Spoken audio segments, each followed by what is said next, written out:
آپ گرفتار ہوئے، پھر آپ کا بیٹا آیا سامنے، اور پہلی مرتبہ شاید پورے پاکستان کے میڈیا نے دیکھا کہ 11 سال کا تھا یا 10 سال کا بچہ تھا، 11 سال کا بچہ وہ کیمپین کر رہا ہے، اور لوگوں کے لیے بڑا ایک جذباتی مومنٹ بھی تھا. تو یہ کیا آپ نے بچوں کو تیار کیا تھا کہ اگر کوئی ایسی پوزیشن آ جائے، یا حادثاتی طور پہ وہ ہوا کیا تھا، اس پورا بیک گراؤنڈ کیا ہے؟ چاہے پرانا واقعہ لیکن لوگوں کو یاد یہ ہو. میرے اندازے ہیں. 3 چیزیں میں سمجھتا ہوں کہ آپ کو اسٹرینگتھ دیتی ہیں، بچوں کو اسٹرینگتھ دیتی ہیں. ابھی تو بعد میں نیب نے بھی بہت گرفتاریاں کی، لیکن وہ پہلی گرفتاری بھی تھی اور پہلی رہائی تھی. جب بیل بھی میری ہوئی تو وہ پہلی تھی پولیٹیکلی اس وقت. تو اور I was the only member candidate behind bars on the day of elections. باقی ساروں نے اس میں 2 چیزیں تھیں. ایک تو یہ تھا کہ یہ جو سالار تھا یہ تھوڑا شائع تھا. اچھا. یعنی even teachers use to propel ہم کہ جی یہ کوئی نعت پڑھے یا کوئی مطلب پڑھاکو تھا، کتابیں بڑی پڑھتا تھا کم عمری میں. یعنی یہ ڈاٹر آف دا ایسٹ اور اف آئی ایم اسیسینیٹڈ اور یہ کتابیں تو آپ کے والے کلچر بھی تھا ہمارے گھر میں پڑھنے والا، اور میں بھی نے کتابوں میں لے کے دیتا تھا. تو یہ والا تو اس کا تھا. لیکن یہ جو چیز تھی یہ اس میں مجھے لگا یہ کہ جب یہ واقعہ ہوا تو اس کے بعد بہت سے لوگوں نے، جب میں گرفتار ہو گیا، اب الیکشن سر پہ تھا، یعنی لکیلی میں گرفتار اس دن ہوا جب میرے پیپرز ایکسیپٹ ہو چکے تھے، ورنہ صرف ٹکٹ رہ گیا تھا. اور ٹکٹ اس دن لینے کے لیے میں اور سالار لاہور آئے تھے. تو نیب والوں نے بلایا تو میں نے سوچا کہ یار چونکہ کمپین بھی جاری ہے تو ایک ہی دن 2 in 1 کریں. تو میں ادھر اتر گیا ٹھوکر نیب کے دفتر. تو میں نے وہاں فون کر دیا اور 5-6-7 ٹکٹ تھے جو سارے وہاں پہ تھے، باقیوں کے بھی. تو میں نے فون کر دیا کہ میرا بیٹا آئے گا تو اس کو دے دینا، مطلب چھوٹا سمجھ کے یہ نہ ہو کے. تو مجھے انہوں نے ادھر بٹھا لیا. اب میں نے اسے کہا ہوا تھا کہ ابھی تم واپس آؤ گے تو اس کے سامنے بالکل وہ میٹرو ایک سٹور ہے. بالکل ٹھیک ہے. تو وہ میں نے اسے کچھ پیسے بھی دے دیے، اور میرے پاس اس دن گاڑی اپنی تھی کیونکہ اس سے پہلے میرے پاس سرکاری گاڑی موجود تھی، چیئرمین پیف بھی تھا میں، اور دیگر بھی کچھ ذمہ داریاں تھیں. تو ڈرائیور میرا سرکاری تھا، اور ڈرائیور اس دن میں نے چھوڑنا تھا، یعنی فارغ کرنا تھا، اور اس نے کسی جہاں اس کی نئی ڈیوٹی تھی وہاں جانا تھا اسے.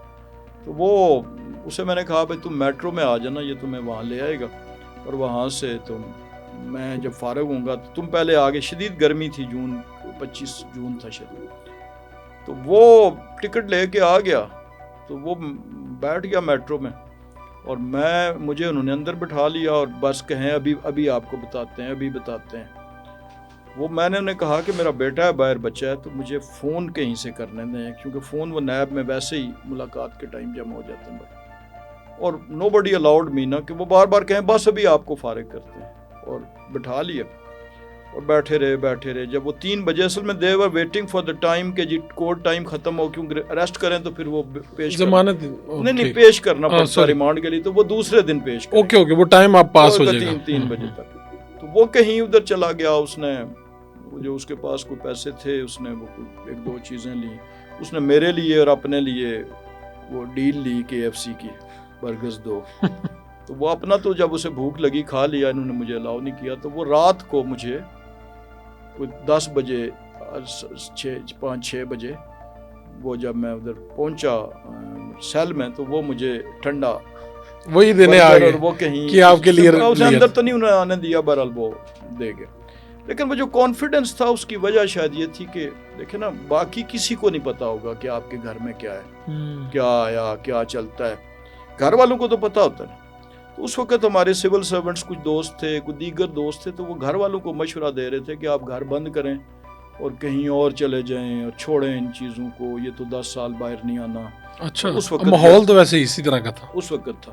اور تو اس وقت میں یہ فیصلہ کرنا بچوں کے لیے کہ ہم نے کھڑے ہونا ہے اور ہم نے کمپین چلانی ہے، یہ اس کے پیچھے جو چیز تھی، ایک تو اللہ نے اس موقع پہ انہیں اسٹرینگتھ دے دی، اور دوسرا جو ہے وہ کانفیڈنس تھا کہ یہ کھود بھی لیں گے گھر میں تو وہی ہے بندہ جو تھا وہ اسے لے گئے اور کیا مطلب نکلے گا. تو یہ ایک بنیادی چیز تھی کہ اور وہ خود ہی اس طرح ہو گیا، یعنی آپ نے ہدایت نہیں دی کہ بھائی بچے کو؟ نہیں، میں نے ٹی وی پہ جب کیمراز بہت سے تھے اور دور تھے مجھ سے، تو میں نے فل وہ کافی چلا تھا. میں نے کہا تھا کہ پٹھوار کا بیٹا کٹ تو سکتا ہے. پٹھوار کی مٹی بڑی سخت جان ہے اور پٹھوار کا بیٹا کٹ تو سکتا ہے, جھک نہیں سکتا. میرے بچے انتخابی مہم چلائیں گے اور ہم نے سومناتھ کا یہ منظر کرانا ہے. لیکن وہ الیکشن آپ لوز کر گئے. وہ الیکشن لوز. تو ایک یہ جو آپ کے ساتھ تو زیادتی ہو رہی تھی, گرفتار ہوئے تھے, سیاسی انتقام تھا, بعد میں ان چیزوں میں سے آپ نکلے سب میں سے, اس سب کے باوجود الیکشن کیسے لوز کر گئے؟ یعنی ہمدردی کا ووٹ وغیرہ اور باقی چیزیں. ہمدردی کا ووٹ تو ایک کمپوننٹ ہوتا ہے نا جی. ہوا یہ کہ دیکھیں نا, جب میرا حلقہ جو ہے میجورٹی دیہاتی ہے اور یہ این اے کی سیٹ تھی, یہ نیشنل اسمبلی کی سیٹ. ٹھیک ہے, آپ پہلی مرتبہ دیہات میں جو ہے وہ لوگ تھوڑا سا یہ بھی سوچ رہے ہوتے ہیں بھئی یہ جو خود اندر ہو گیا یہ ہمارا کیا کرے گا, ہمیں کیسے نکلوائے گا. تو یہ والی چیز جو ہے وہ ٹھیک ہے. یعنی دیکھیں آپ وہ سیاسی پروگرام دیکھیں, وہ دیکھیں جب ٹکٹ جمع کرانے گئے, میں تاریخ میں اتنا کچہری میں کبھی نہیں ہوا. لیکن وہ تو جذبات ہوتے ہیں. اب پولنگ ڈے پہ پولنگ کرنی, پھر اس وقت لوگوں کو نکالنا لانا, جن لوگوں تک پولنگ کیمپ کا جو بھی ان بچوں کو پتا تھا, ظاہر فون میرا نیب کے پاس چلا گیا, چیزیں کوئی ان کے پاس نہ, وہ ایک کسی کو بھی اپنے گھر سے باہر کسی کو نہیں جانتے تھے, تو ان کے پاس تو ایک میرا نام ہی تھا. تو وہ جو تھانے سے بہت سے لوگوں کو دھمکی آئی کہ تم نے کیمپ نہیں لگانا, وہ کیمپ نہیں انہوں نے لگایا. مطلب اس ٹائپ کے پولنگ ایجنٹس کا تقرر جو الیکشن کے آخری دنوں میں آپ نے کرنا ہوتا ہے, تو وہ تو کچھ بھی نہیں ہوا. پھر ہماری بدقسمتی یہ تھی کہ چونکہ میں اور جو نثار علی خان دونوں ایک کیمپ سے تھے, وہ کہ پی ایم ایل این کی ووٹ ادھر زیادہ تھی, لیکن ہم دونوں کی تقسیم ہو گئی, اور دوسری طرف تحریک انصاف کے, اور وہ بھی مضبوط امیدوار غلام سرور جیتے. غلام سرور خان صاحب بھی, یعنی اس کا مطلب ہے کہ آپ کے مقابلے میں انہوں نے الیکشن لڑا.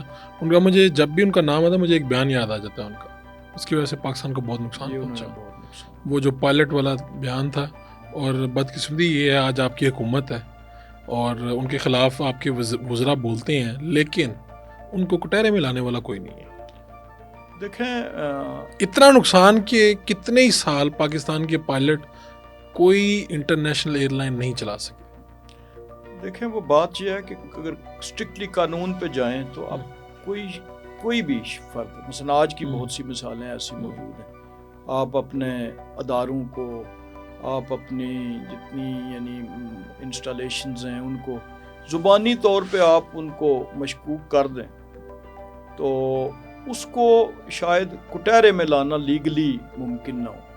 لیکن یہ ایک بہت بڑا واقعہ تھا جس نے یعنی آپ اور آج غیر ممالک میں مقیم پاکستانی جتنے آپ ان کی انٹریکشن ہوتی ہے, ان کو سب سے بڑا جو ان کی ریکوائرمنٹ ہے وہ پاکستان کی ایک ایئر لائن ہے. چونکہ ڈائریکٹ فلائٹس جو ہماری ہوتی تھی, چاہے وہ بارسلونا سے تھی, ٹورنٹو سے تھی, نیو یارک سے تھی, لنڈن سے, مانچسٹر, برمنگھم, اب تو وہ لوگوں نے اس کے بعد ایک بڑی سماجی تبدیلی آئی, شاید اس کی اور بھی وجوہات ہوگی کہ ڈیڈ باڈیز اب لوگوں نے وہاں دفن کرنی شروع کر دی قبرستان میں, کیونکہ اب وہ 3 فلائٹ والا ہی ہو گیا نا, فلائٹ والی چیزیں ہی ختم ہو گئی ہی وجہ سے جو ہے. اسی طرح بزرگوں کا جو لوگ بزرگ بوڑھے ہوتے تھے ان کو یہاں سے بٹھا دیتے تھے, وہاں سے ریسیو کر لیتے تھے. ایسا مجھے یاد ہے کہ پاکستان میں بڑے سے بڑا واقعہ ہونا تو B B C, C N N اس طرح سے نہیں آتا جس طرح سے اس دن اس بیان کے بعد آیا تھا. پاکستان میں 100 افراد خودکش بمبار میں جان دے دیتے ہیں دھماکوں میں, لیکن اتنی بڑی کوریج نہیں ہوتی جتنی بڑی اس صرف ایک سٹیٹمنٹ کی ہوئی تھی. اسمبلی کے فلور پہ کھڑے ہو کے انہوں نے وہ جو غیر ذمہ دارانہ بیان دیا تھا, اس کی خیر قیمت ہم آج بھی چکا رہے ہیں.